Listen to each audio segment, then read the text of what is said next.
World லெவல்ல ஒரு fancy number இருக்கு. என்னவா இருக்கும் அந்த நம்பர்? ஜஸ்ட் 786 இதுதான் வேர்ல்டு லெவல்ல ரொம்ப ஃபேன்சியான நம்பர்.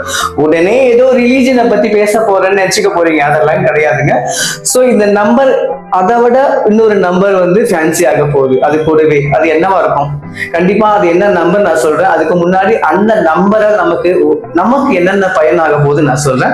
உங்களுக்கு ஃபர்ஸ்ட் சுகர் இருந்தா சுகர் கண்ட்ரோல்ல வந்துடும். சுகர் வராதவங்களுக்கு சுகர் என்னைக்குமே வராது. பிபி எது வந்தாலும் கண்ட்ரோல் ஆகும். உடம்புல வேற எந்த பார்ட்ஸ் வீக்கா இருந்தாலும் அதெல்லாம் உங்களுக்கு ரீஸ்டோர் ஆகும். உதாரணத்துக்கு கண்ணு சரியா மங்களா இருக்கு, அதெல்லாம் நார்மலா சரியாயிடும். அந்த அளவு பவர்ஃபுல்லான நம்பர். என்ன நம்பர் அது, என்ன தாரக மந்திரம் அப்படின்னு ரொம்ப அவலா இருப்பீங்க. கண்டிப்பா அந்த நம்பரை பத்தி நான் சொல்லிடுறேன். அதுக்கு முன்னாடி எனக்கு ஒரு டவுட்டுங்க. யாராவது இது என்ன நம்பரா இருக்கும் அப்படின்ட்டு நீங்க யாராவது ஒருத்தர் எனக்கு கமெண்ட் பண்ணுங்க.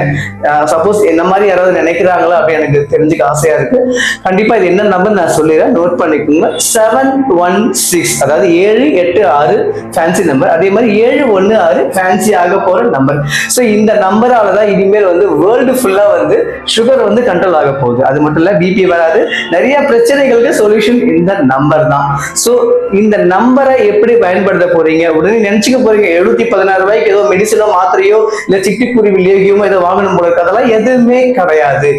இந்த நம்பர் என்ன, இந்த நம்பரை எப்படி யூஸ் பண்ண போறீங்க எல்லாமே நாளைக்கு உங்களுக்கு சொல்றேன். ஏன்னா யாராவது ஒருத்தர் ஜஸ்ட் கமெண்ட் பண்ணுங்க, இது என்னவா இருக்கும் அப்படின்னு கமெண்ட் பண்ணுங்க. உங்களுக்கு தெரியுதோ தெரியலையோ நாளைக்கு கண்டிப்பா இந்த நம்பர் என்ன, இந்த நம்பர் எப்படி நம்ம யூஸ் பண்ண போறோம் எல்லாமே நான் உங்களுக்கு சொல்றேன்.